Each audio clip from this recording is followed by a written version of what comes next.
Let's get into it. Welcome, everybody. This is our 2022 wrap up. And basically, what you're here for and what we're here to help you with is making your life easier with all of these amazing new features that we've put out this year. They were coming out at rapid speed.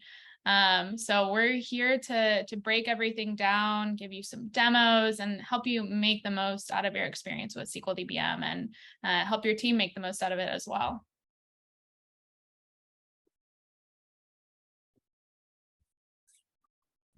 And here are our amazing speakers today. We have Serge, as per usual, and we also have our special guest, Gordon Wong. So some cool things about these guys. Serge is actually writing a book on data modeling. So if you need some credibility, I mean, there you go, right there. Super excited to have him on our team as always. And Gordon is one of our amazing strategic advisors. And he really aligns with our mission for sustainability. Actually, he's very into he's very into that. So it goes right along with what we're going for with our sustainability and our carbon neutrality. But he's also a pro at leading data teams. So right on the money for this specific presentation. If you don't know me, I'm Sarah Horowitz. I'm the product marketing manager here at SqlDBM. So anything you see at conferences, LinkedIn, that sort of thing, I'm kind of the man behind it. But yeah, Cool. welcome everybody. Yeah, and we're going to run through some of the features that we've been most excited about over this past year. We're also going to cover the roadmap and the exciting stuff we have planned for next year, and we'll answer questions as well. So make sure you save those for the end. We'll save some time. And as Sarah said, I am writing a book on modeling. So ask me anything you want now, because once the book is published, I will start every sentence with I wrote the book on modeling, so and followed by the answer. So it's going to get tiring very quickly. So while I'm still a normal human being, let's take all the questions at the end. Serge, I've got a quick question for you. Actually, you mentioned you're from New York. Yeah. Are you a Yankees fan? I'm not. I'm not even a baseball fan. I've never really figured out team sports, to be honest, because I think it's the fact that I'm from New York that made it so confusing, because we have so many teams with so many different sports. In some cases, the stadium is not even in the state that the team plays in. And it made it like, why are all these people so fanatical about this team when the players change and they're not even in the state, and next year, or they're going to get shipped across the country to Los Angeles from Brooklyn? And I don't know, just never figured it out. And it's not always clear who your family is a fan of either. I grew up on Long Island as well. Me and Serge are actually from like the exact same town pretty much. And so like my dad was into the Mets. The rest of my family is Yankees. So I'm just like, I don't really care about sports too much anyway. So I'm like, I don't know who I'm a fan of, and just leave the whole thing out. Well, I'm in Boston and I'm a Red Sox fan. So that's like, but I think crisis averted. Yeah. Crisis averted completely. They make it easy for you guys up there with just one solid team. Yeah. As per Gary, I am a Seinfeld fan, so that makes me, I believe, a Yankees fan, right? He was a Yankees fan. Yeah. Yeah. Exactly. Yeah, George worked for the Yankees, so yeah, go Yankees. Okay, so let's jump into it and see what we're going to cover in this session. And as you know, if you've been keeping up with our LinkedIn posts, our release emails, we've started adding support for databases, more projects, more databases coming in the year to come. We've also made a push in the documentation and cataloging space with object flags and tags for our revisions. Integration with collaboration tools, Confluence, Jira is now supported. And we've also integrated, I'm going to jump around a little bit, integrated with DBT. So we've made the push from logical to physical, and then letting people move kind of from dimensional modeling to transformational modeling through DBT sources. And otherwise, it's suggested relationships, which we're going to cover in detail, because that is a big game changer for people either coming to modeling with some technical debt in terms of not having declared their relationships, or working in databases that don't support physical constraints, foreign keys in this case. So it's very difficult for them to visualize the relationships between their tables, and suggested relationships takes care of that. We've also made a big push in collaboration. So with concurrent working, we're now allowing our users to work in parallel, kind of very similar to Git, branching and merging, instead of locking a project for individual changes. And as I mentioned, roadmap and Q&A, we have plenty of time at the end to take your questions. So let's talk about what we've delivered in terms of database support. And these two up here are already released and available. Oracle was just released maybe 3 weeks ago, if I'm doing my math right, and AlloyDB shortly before that. So these database platforms, AlloyDB, for those who are not familiar, it's Postgres that's available on the Google Cloud platform. It's a version of Postgres, Postgres compliant, but Google claims it's up to 100 times faster than traditional Postgres. And Oracle, this one, for those who don't know, we have supported Oracle conversion to Snowflake projects since maybe two, 3 years. And for those people that were working on conversions, that it saved them tons of time being able to take Oracle DDL, convert it to a Snowflake project, either because they were doing a direct migration to Snowflake, or just giving them a way to visualize an Oracle schema in a different data type. But now we have Oracle specific native projects for users to model their Oracle landscape. So I thought it was very telling that Oracle, which actually ships with a modeling tool, and it was one of our most requested databases. So it just tells you that people, they like simplicity. They like the ability to natively via web browser connect and invite users and collaborate. So there's a lot to be said for the collaborative features of a modeling tool that's cloud-based, browser accessible. And coming soon, Databricks and Google BigQuery in that order. Databricks should be out early Q1 and in the following year, and Google BigQuery shortly on its heels. So, Gordon, do you have any insight on this? Yeah, I mean, I'm really struck by, I don't want to go back in history too much, but I'm really struck by how far we've come, right? I started off in Irwin and Power Design, and ER Studio. ER Studio was a new player in my career at one point, right? And yet modeling never really penetrated as far as it should. And these days, like, I think what's really making SqlDBM work is that this commitment to making modeling really kind of center the world, but making it accessible. You know, it's not for ivory tower stuff.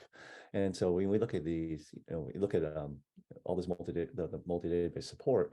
For me, it's opening up all these use cases in my head about, like, you know, being like migrations. Those are practical problems. Those are really, really hard, right? Looking at bringing modeling into the modern data stack world, you know, Snowflake and already, of course, but also Databricks and BigQuery. You know, I guarantee you, yeah, you could walk into those BigQuery shops, and when SqlDBM is available and we go reverse engineer their model, people are going to be shocked at all the stuff they have. They're going to say, I didn't know I had that. I didn't know that. And in my mind, as a budget holder frequently for data teams, I'm like, you realize all these things are costing you money, right? One of the first things you could do to make your team improve the ROI of your data team is to get rid of some of the stuff that's not being used, right? And the modern data stack makes it really easy to make a big mess really fast, right? So, so this kind of support is really exciting for me. I think we're going to see a lot of fans coming from the Databricks and the BigQuery world. Yeah, you hit the nail on the head in terms of pragmatically, if there's stuff out there, even if it's not being maintained, it's still using space. We're in the new world of platform as a service. You're paying for all of these unused resources, and that's before we even get into that's if it's just sitting there. You're most likely running pipelines. You're still running jobs to keep it current, resolving tickets every time something breaks. So that vision of what's out there is really important. And on the flip side, it's what you also alluded to, that we hear from our customers all the time, that they've been modeling all their career, they're familiar with tools like Irwin, and as familiar as they are, they feel like less is more. So all of the overbearing menus a lot of times just hold you back from doing the simple job of what you need to do to visualize, to quickly build out a database schema and get it ready for deployment. So we've heard a lot of really good feedback just on the simple, easy to use interface as well. So it's something that we recognize, and we're very, it's not a coincidence. Like we're actively driving towards simplicity and the intuitive nature of the tool. Mm-hmm. Before SqlDBM, my favorite modeling tool was a whiteboard, honestly, right? Yeah. Great, not very portable, but wonderful in other regards. And we have a lot of people that are, completely overserved, and sometimes you just have to scale back and make it simple and easy, and that's the winner. Totally agree. Okay, and let's talk about collaborations, because this has been a big year for integrating tools, other cloud-based tools with SqlDBM. It's paved the way for some of the integrations that are going to come in 23.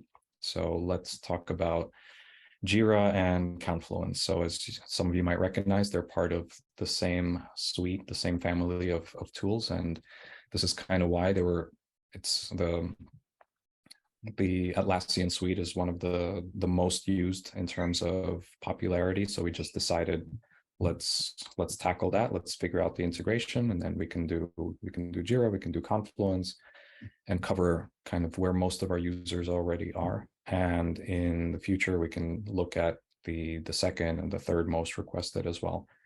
So we can start with Confluence. Maybe it's a little bit simpler. Confluence, it is a way to share your diagrams, a way to share what you've built with SqlDBM with the rest of the world. And alluding to my previous point on simplicity, SqlDBM diagrams are simple by nature, and they can be tuned to the level of detail that a user needs at any given time without having to convert projects. So you can look at a physical diagram, you can look at a conceptual diagram, and the conceptual, for example, can be shared with just about anyone in the organization. Anyone can understand a rectangle, and a line between another rectangle represents a relationship. You don't need any technical background for that, especially since there's descriptions and explanations along the way. So the Confluence bit was a way to allow users to embed a SqlDBM project in a Confluence page. And this way, anyone who accesses the page will have the latest version of a project. So the latest tables, the latest changes, the latest fields, always available, no maintenance. And most importantly, not having to maintain or configure users in the tool itself. So anyone that has access to the Confluence page will just see the diagram. They don't need to learn a new tool. They don't need to be set up in any special permissions. So it's just really, really convenient. And we'll take a look at these in just a second.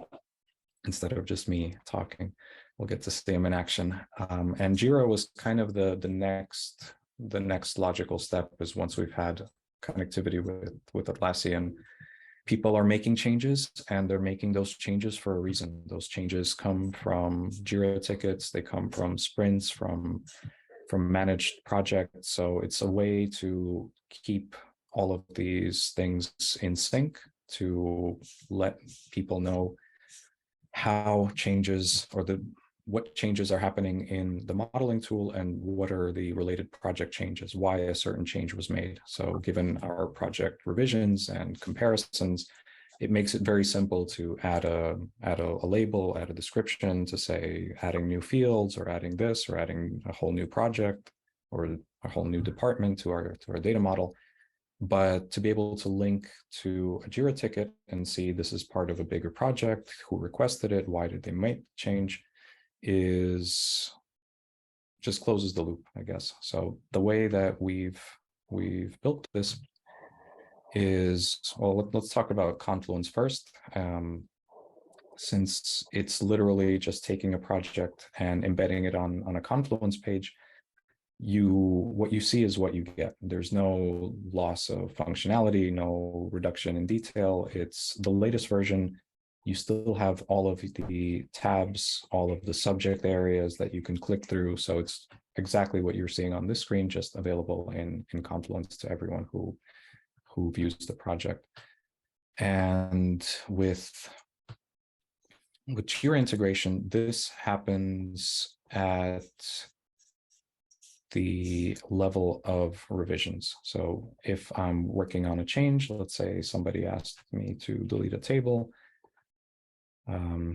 Let's go ahead and add a column here. So whatever the changes that I've been asked to do as a developer, supposedly they come from a ticket in the Jira queue. So now, as I'm making this change, I can just type the word Jira into my comment section, and I get a list of the open tickets in my project, or I can just keep typing to, for example, zero in on specifically the ticket itself. So this, and here's change. So I can add a comment. I can still, as we previously had, if I type the @ symbol, I can bring up my list of project collaborators and say, on asked for this. And this is bi-directional. Now that I've linked this change in my project to Jira, the Jira ticket will now have the same comment embedded, and it'll have a link to jump right to the project. And using this, I can jump right to the ticket. So I can do that both from here, and I can also see that in my list of revisions.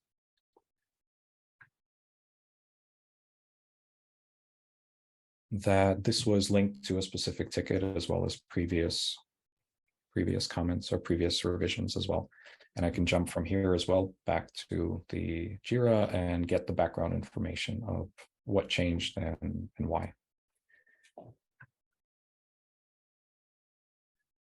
And just load back the project.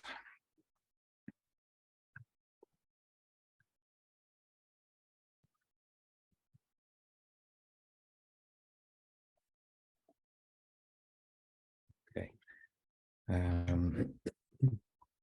So this was kind of the first step of let's get everything linked, let's get it functional. And we're going to expand on this. As I mentioned, we are going to include new integrations, but we're also going to expand on existing integrations. So with Confluence, currently, we are embedding the diagrams themselves. In the coming year, we're also going to focus on the data dictionary. So the same functionality, but embedding the data dictionary as well. So you have access to all the metadata and descriptions to your project.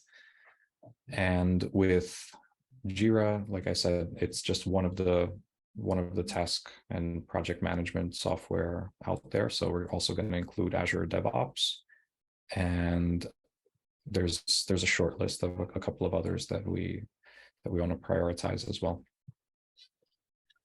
So this is great, right? So it reminds me of one of my favorite expressions is to bring knowledge to the activity, right? Don't force the activity to come to the knowledge. So the old days when we have standalone data modeling tools, people sometimes couldn't even get access to the model. maybe, and raise your hand in the chat if you've done this. Maybe you were lucky enough to have someone print the model out for you and tape it together, and bring it to your desk, right? I've done that more times than I care to mention. But there's this fundamental problem with modeling in the sense that it's not always there when you need it. And so we're in an agile world, do sprints, we use Jira and so on and so on. And yet, right at the beginning of the story, when you should be doing some modeling, should be doing some discovery, deciding what objects you're going to use, how are you going to build this thing, it's not available. So people skip that step.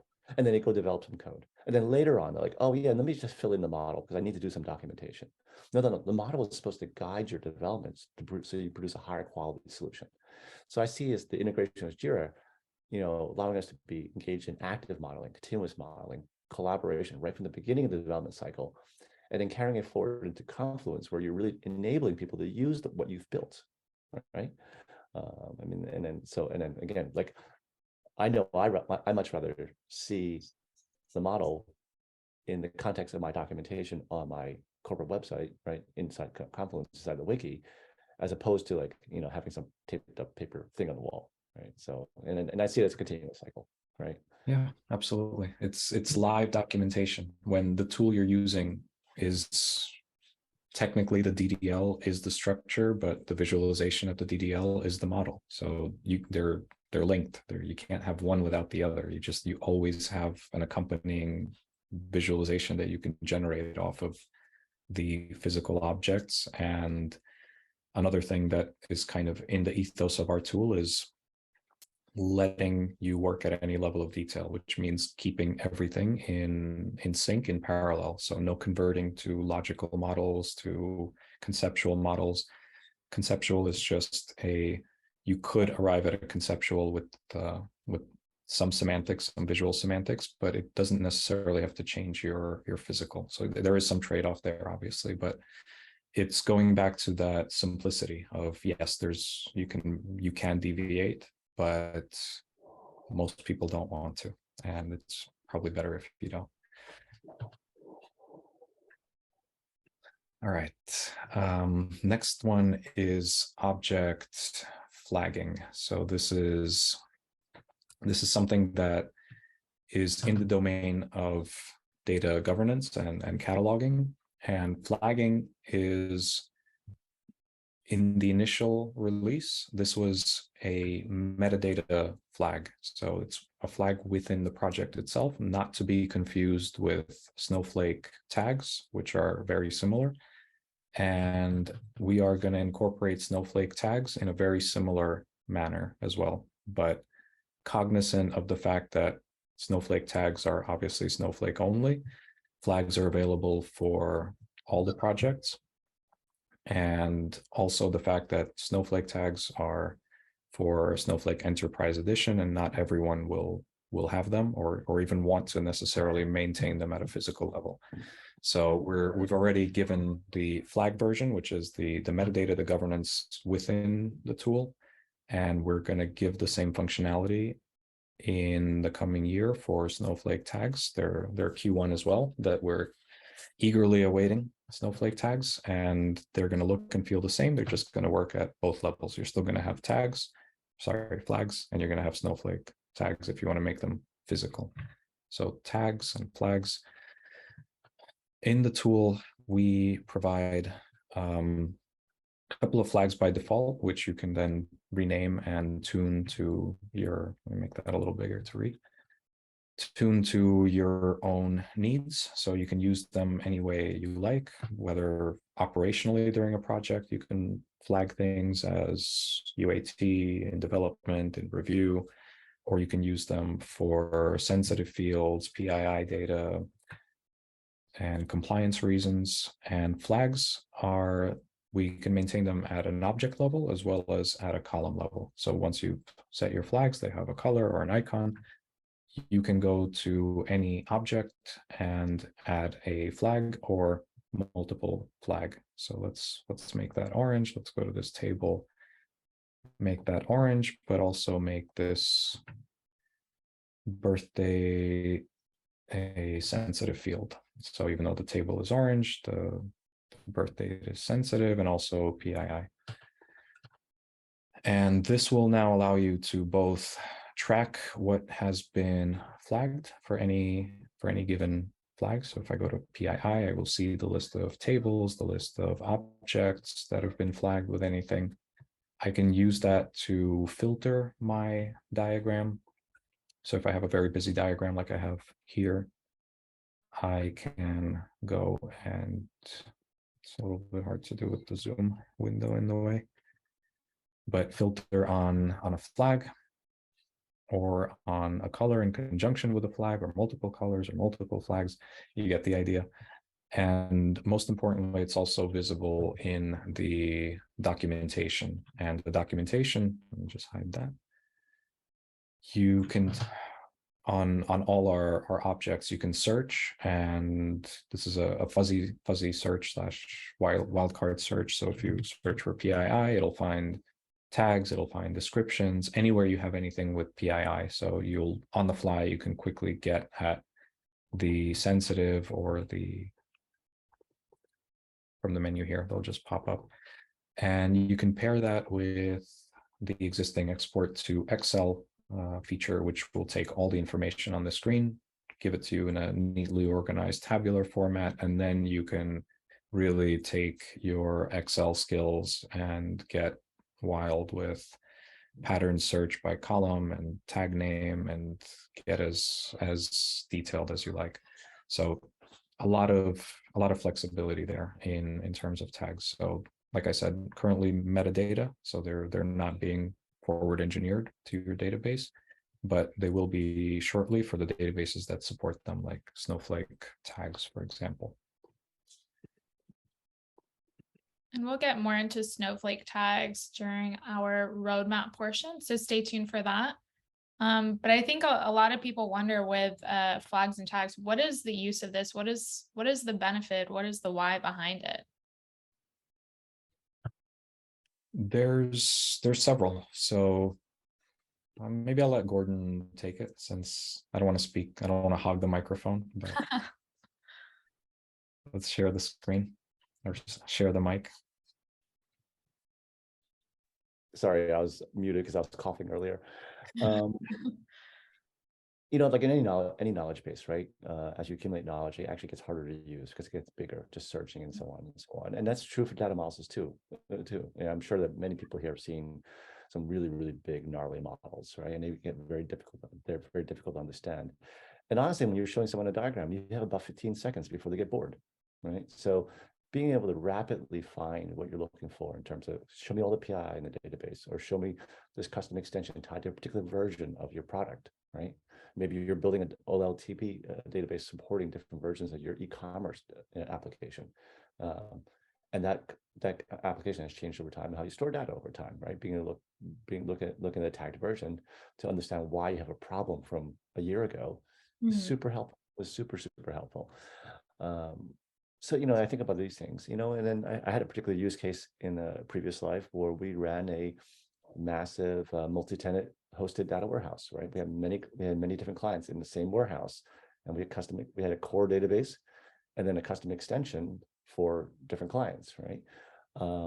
Maintaining that thing was nearly a full-time job for me and another modeler. And having tags would have made our lives much easier. Instead, we had to depend on like really funky naming schemes for all the different tables and start encoding lots of information into the table names, and that was just really challenging. And kind of creating regions in a model where you're pushing things together and constantly readjusting, making a little bit of room. And but being able to filter by object with some kind of metadata would have made our lives tremendously easier. So there's tons of use cases for these when you get to a beyond something like a simple star schema, right? But even on a star schema, I would tag all the tables within a particular dimension, like all my customer tables or all my geography tables or all my product tables, for instance. So lots of use cases, I think, and really you could do anything you want with it. Yeah. Both in the tool as well as in the database itself. Especially Snowflake is linking the tag feature with a lot of their security features like masking. So you define a tag once, and then you're able to apply it. And then once you start applying any security measures to certain tags, you apply them directly. You know exactly what these are. You don't have to go hunting table by table, column by column. So there's a lot of applications, like just from as simple as simplifying and zooming in on the related elements on a busy diagram to maintaining your whole security in a database as well. Something like the PI, I just want to comment on the PII tag for a second, or those types of tags. I mean, frequently you can have PII without knowing you have PII, right? I mean, maybe in the United States, I know what a social security number looks like, or I know what a driver's license looks like. But, last year I did work for a client in Germany, and we had, customers from 30 different countries in our databases. I don't know what their driver license fields look like. I don't know what they're called, right? But those are PII because they're identifying. Yeah. And we were searching for a solution to help tag our database fields. Right?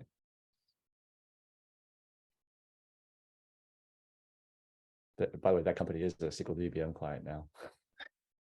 Good to know. Hope they're better off now. They are. All right. A good one. Yeah, my favorite, and I think any developer that frequently interacts with views and complex and busy logic is really going to appreciate this one. So a lot of people see this, and myself included. I've searched for a tool like this for Snowflake specifically, and there just were not great examples of column view lineage. So column view lineage, let me give the little build up of, and anyone who's ever worked with a view will appreciate it, but otherwise, if you have a diagram where you can at least see the view exists on a certain table, and in SqlDBM, you can go beyond just tables and you can document the logical objects like views, like procedures. Let's say I built a procedure to read from this table and make certain inserts into this prediction table. Then I can show visually that they are linked on a diagram. So there's a procedure that sits between them, and you can see them. Instead of a relational view, it's more of a data pipeline view. And you can get at the underlying SQL and check what it's doing. Likewise with a view, if I had a reporting view on top of a fact table, let's say, I can click in and I can review the logic, but again, it's going through code. It's trying to keep your attention focused and understand what these CTEs do, how they're related, how they join together.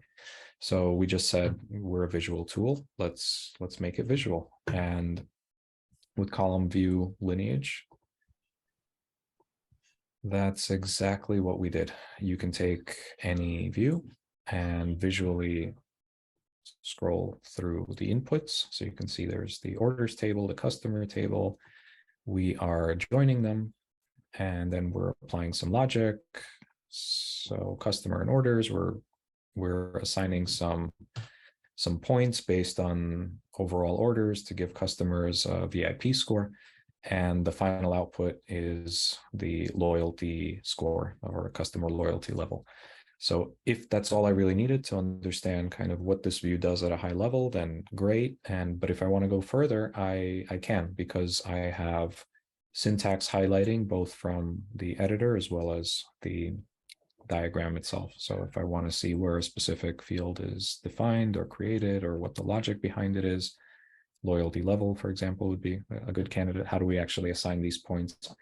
Just hover and you see exactly where it's created, how it flows through the rest of your diagram, and it makes analysis a breeze, really. So there's, I have some pretty hairy views in here that from, you wouldn't want to go through this line by line. No. This is more than enough, and I don't want to get any closer, to be honest. So again, for me, I'm no longer writing a lot of views these days, unfortunately. Otherwise, this would have saved me just hours, literally hours on a daily basis. And a lot of our customers have come back with that exact feedback. Let me tell you how much I love this. And first of all, I want to, let's hear it in the chat again. For anyone ever anyone ever open up a view thinking, oh, I'll just take a look at this and I'll figure out what's going on, and then you realize it's 3,000 lines, it's 20 CTEs, and that's going to be 3 days of your life trying to just interpret this thing, and so the ways I would use this and the ways I'm thinking about this right now are things like, if you're utilizing Snowflake materialized views, fantastic feature. Simplifies your pipelines, makes your users' lives much better in terms of better performance and so on. But those things can get expensive really fast, right? And so you're going to want to dive into that and say, hey, why is it costing me so much to maintain this view? And if you don't understand the lineage, it's going to be really, really hard to figure out, why is there so much processing going into creating this materialized view? And then there's another trick I just thought of just now, right? Because so not even view, but sometimes you get given an arbitrary query, right? And you're trying to unpack this thing and trying to figure out why it's so complex. Now, I don't think we have a generic query lineage tool yet, but I could just pop that thing into a view, right? Exactly. Pull it apart like this and take a look at it. It's a little bit natural born hacker, right? But I can't wait to try this, right? Because any number of times you're kind of this 3,000 line SQL statement, and you're trying to figure out what is going on here.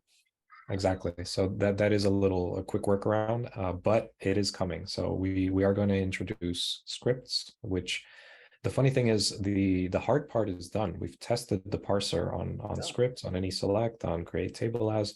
It's the same function, it's the same logic, it works.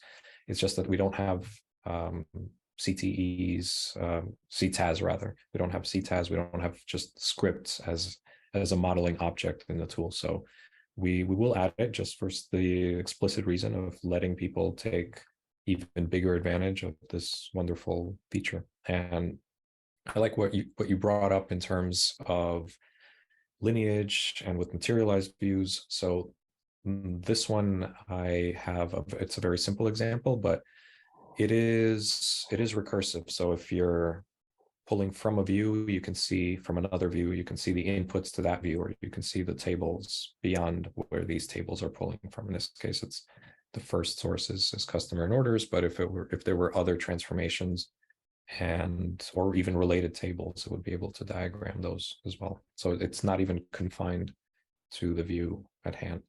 So yeah, we're really proud of this feature, and we want to expand it as soon as we can to other databases. Right now, this is Snowflake only, and shortly we'll include those in other databases as well as for other object types. Mm-hmm. And a question that we get sometimes is, how do we handle materialized views?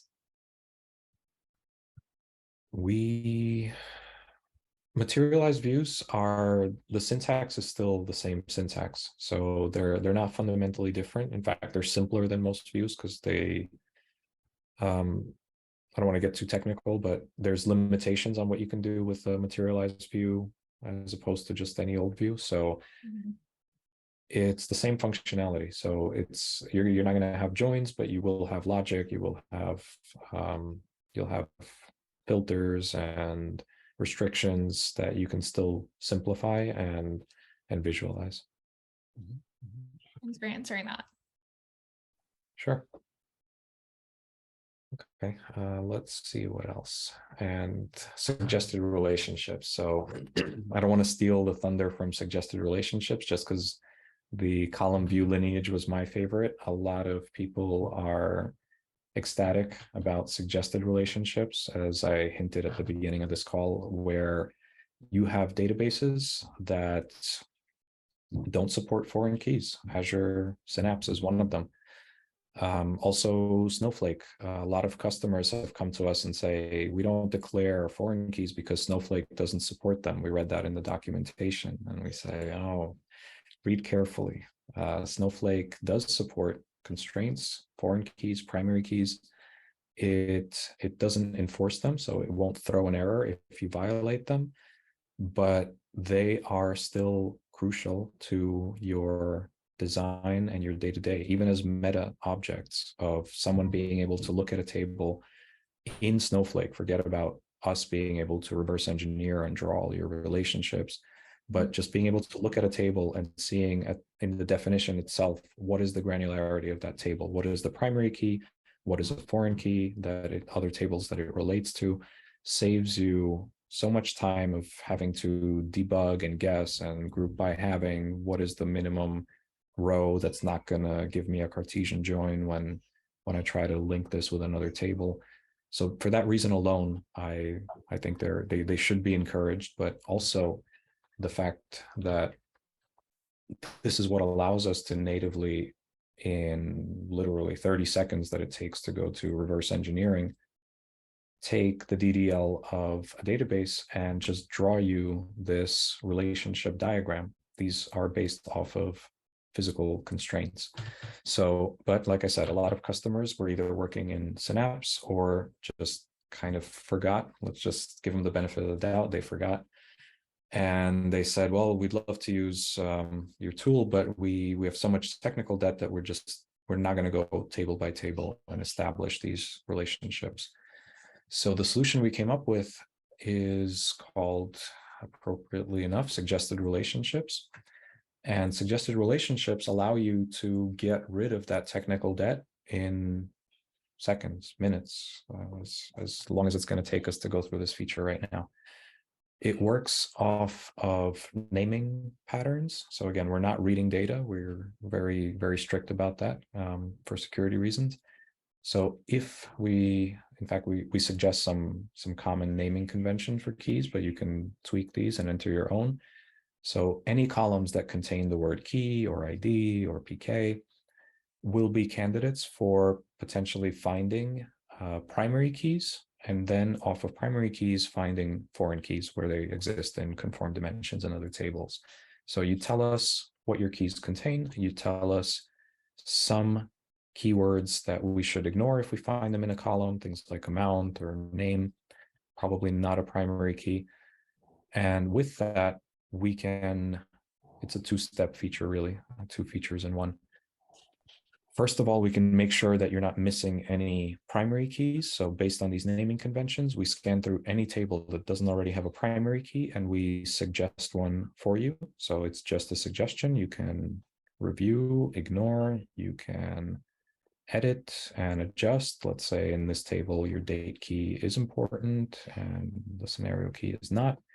And once you've looked through the list, in a single click, you can get your primary keys set. And the next step is as simple as looking for those columns in other tables. So where a foreign key doesn't already exist, we find and propose one for you. So initially, so here I have, this is a demo project where I have a lot of very similar name columns. But even if this was the real deal, these are virtual relationships. So as I said, Azure doesn't support physical keys, so we create virtual keys. So they're metadata. They look like this green line here. They look and feel just like regular constraints, regular relationships, and they won't force you to alter every single table in your database. You can make them physical if you want. And otherwise, it's completely up to you, basically, how you want to handle it and what you're comfortable with deploying to your database. But we just paint them in a different color to say that these are virtual relationships. But on the utility and on the functionality,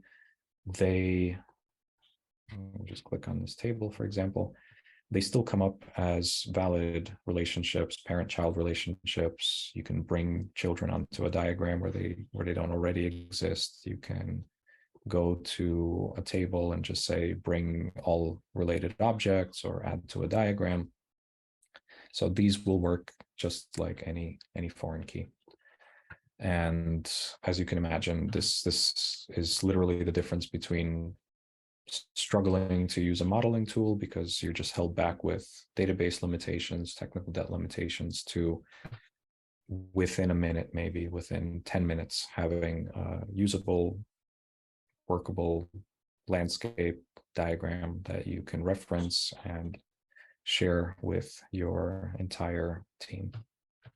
Mm-hmm. Yeah, this feature is really, really great for saving a ton of time I know the next feature is also really great for that too, especially with teams. Yeah, let's take a look. Just at the final, I think some of our technical audience might have questions. This does support the naming pattern of when you just have a column called ID in a certain table, like with Salesforce. You have the column ID in the account table, but it's called account ID, let's say in another table. So with the parent name match, we do support that use case as well. But yeah, let's keep going. All right, locking, goodbye locking, and hello branching. So this one is, it's a great feature just because, it's a little bit of a limitation that we had before we released this feature, which is the fact that when you're working in a collaborative project, I'll just save that. So we stress the fact that we're cloud native. We run in the browser, nothing to install, not even a plugin or an add-on. And all you need to do, let's get Anna some credit here and add her to our project. Type a email into this share screen, figure out if you want Anna as an editor or a viewer, and just click send email. And right from her inbox, Anna can jump in, start collaborating, making changes, leaving comments.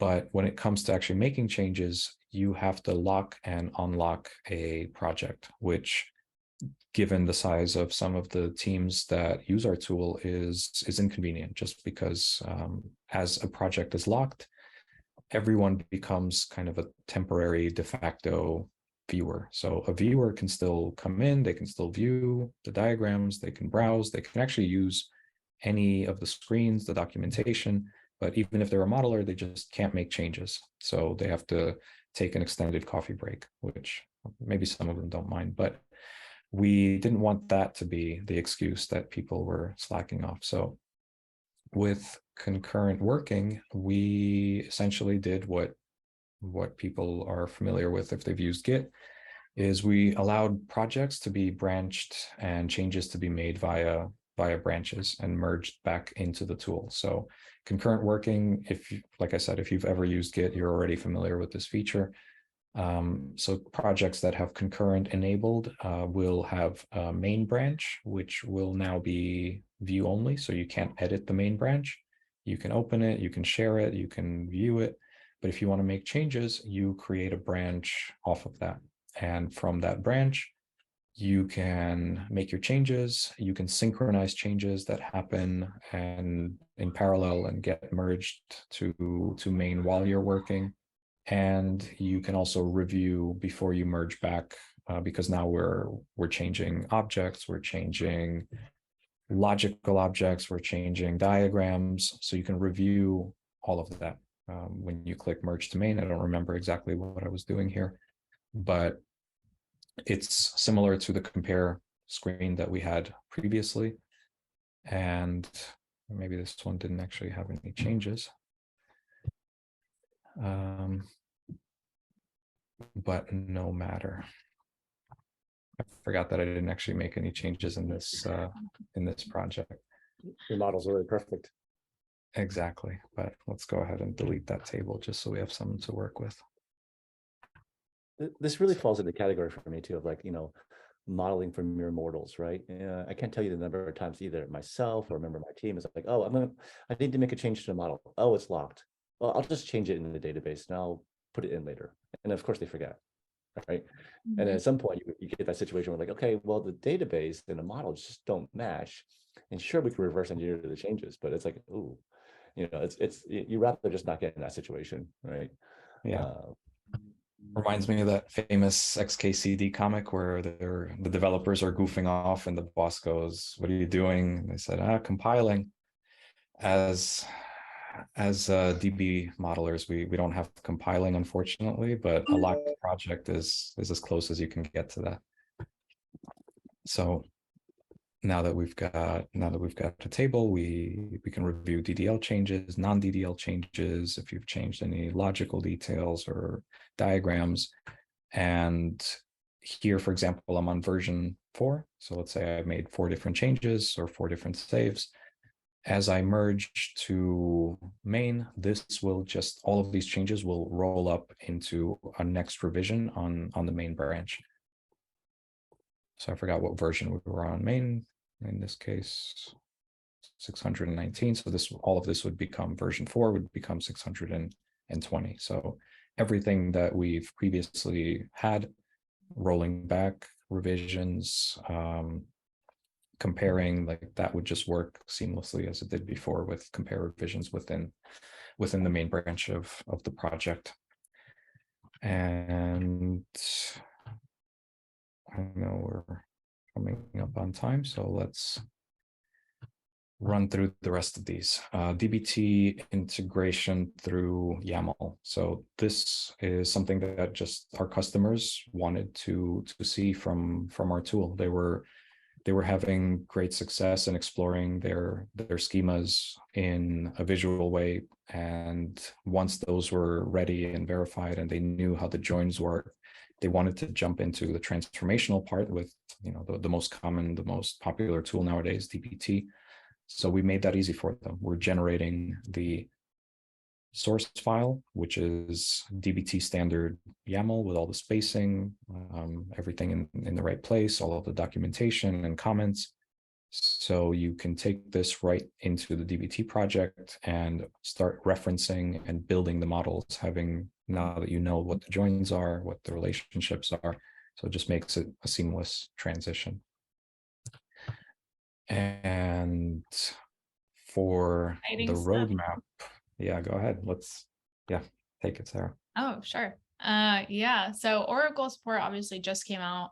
Super excited about that. And we were talking about something new for our collaboration integration. So we're actually going to be bringing out Slack integration, which is very exciting. I mean, Slack is so widely used that this just makes sense. But before that, we're going to be bringing out a new feature called DB schema monitoring.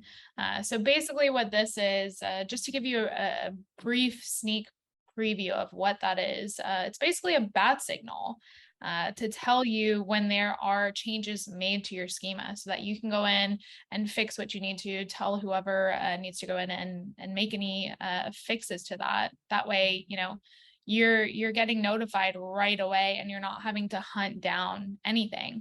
So just making your life easier. Databricks, we already went over, but that is something that has been highly anticipated, as well as Google BigQuery, which we went over as well. Snowflake tags, SqlDBM API, and business critical. So I want to touch on business critical, especially right now. We have a lot of customers come in with, you know, these very extensive security documents, which is very important for sectors like banking, finance, things like that, or large companies with a lot going on with security. So this basically gives you the option to have SqlDBM on-prem or on cloud. And this is also a feature that is highly anticipated for security purposes, especially because although there are, you know, many benefits to working on the cloud and being cloud native, there still are lots of companies who prefer on-prem for something like this. So that is coming out as well. And just to touch on API too, it's very simple. It's a pragmatic way to create new objects or pull object definitions from SqlDBM. So just another feature, yet again, to make your life a lot more easier. We're really excited about these. Personally, I think Databricks is going to be huge, as well as business critical. Anything from Gordon and Serge? Yeah, I think a lot of people are going to want to know where the PS5 is, myself included. How do we get our hands on the PS5? Yeah, that's a great question. And Anna actually linked that in the chat. Anna, if you could just link that LinkedIn post one more time in the chat for anybody else wondering or who might have missed that. There is a post on LinkedIn on SqlDBM. If you don't follow us already, go ahead and hit that follow button. Yeah, and the link is now in the chat for you guys. So we're giving away a PS5 as well as $5,000 off of an upgrade to standard enterprise, or just the package in general if you are a new client. We're also going to give away our winter swag collection, which is absolutely fantastic. If you saw our stuff, you may have seen us at Snowflake Summit in person. We got a lot of compliments on our swag, I have to say. So that will be given away as well. And I know there are a lot of questions still unanswered, but this has just shown us that this session is, such a hot topic for a lot of people. We got a ton of questions. So I think what we're going to have to do is another session, really, maybe a quick session just for Q&A. Because we do want to make sure that all these questions are answered, and we really appreciate all of the audience participation. So thank you so much for that. But yeah, anything else to add on that, Serge or Gordon, for the roadmap stuff? Just want to say how much I enjoyed this and how exciting it is, and really thinking about like how much life has gotten easier. And it's like modeling and development have been separate too many times in the past, and they're still separate in many places. And they really need to be working together. You've got to deliver maximum value for your stakeholders with the least amount of effort and build maintainable solutions. You've got to get the design and the documentation integrated with the development. Absolutely. You summed it up perfectly. Thank you. Yeah. There were some questions about the recording. So yes, we will absolutely share the recording. It'll be available on our LinkedIn as soon as we've got it. And thank you so much, everyone, for staying, for asking questions, for giving us the feedback and guidance on these features. We continuously remind users that they come from you. Your feedback and the questions you ask us, it's really, it is customer driven at the end of the day. So thank you so much. And next year is absolutely going to be transformational. We have a bigger team. We have a lot more integrations, a lot more features that we want to add. And with your feedback and your guidance, we're going to make sure that these are the most relevant and most useful features for everyone. Thank you.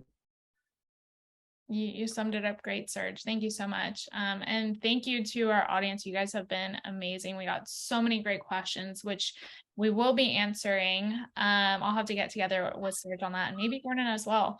But again, thank you very much. Your feedback is very important to us, and that's what makes this all possible, all of our new features. So keep giving us that feedback and we'll put it to good use. All right, I think we're about out of time. So thank you again, and we'll see you next time. Bye, everyone.